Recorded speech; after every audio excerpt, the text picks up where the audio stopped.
Me revoilà encore.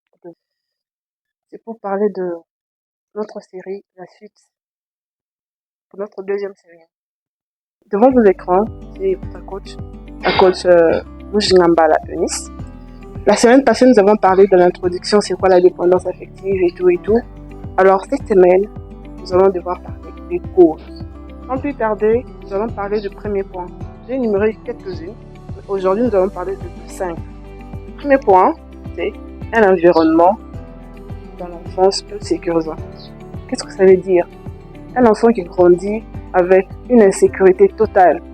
Une insécurité qui peut être...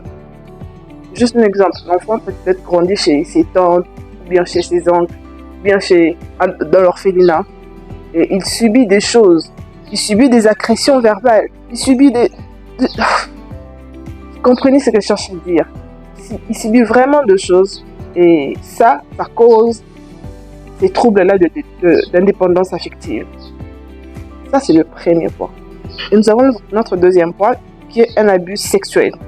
Alors, dans l'abus sexuel, nous connaissons tous ce que ça veut dire. Nous avons le viol, nous avons des agressions sexuelles.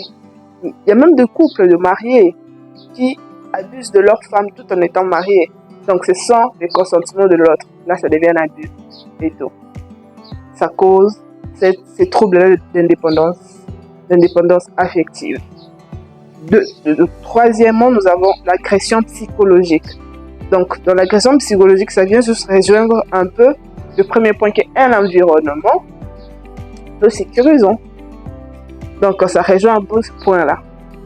Et par là, nous pouvons tous comprendre ce que ça veut juste dire.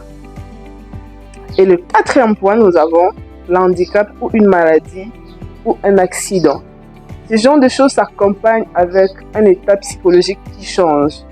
Vous voyez, même de personnes en situation de handicap qui se trouvent en cours de route et tout. Ces personnes deviennent agressives. Ce n'est pas de leur faute. Au fait, pour eux, c'est une façon, c'est une manière de pouvoir se sécuriser. Oui, de pouvoir se sécuriser et tout. Ils trouvent que c'est de cette manière-là qu'ils se sentent en confiance. Et comprenez que ces personnes-là sont atteintes de ce qu'on appelle indépendance affective. Et le dernier point, c'est le manque d'estime de soi.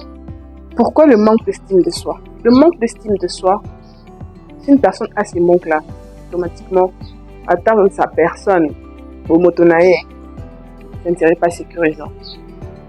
C'est comme une personne qui manque leur confiance en soi.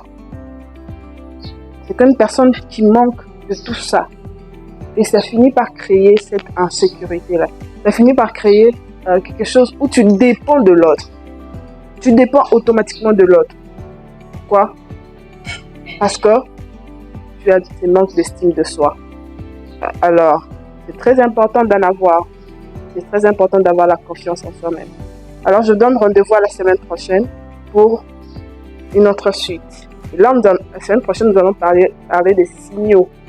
Des signes qui reflètent. Des signes donc, des signaux qui sont là pour pouvoir signaler que quand tu vois ça, c'est qu'il y a ces troubles-là qui les dérangent. Alors, je vous dis à la semaine prochaine et que Dieu vous bénisse. Ciao, ciao.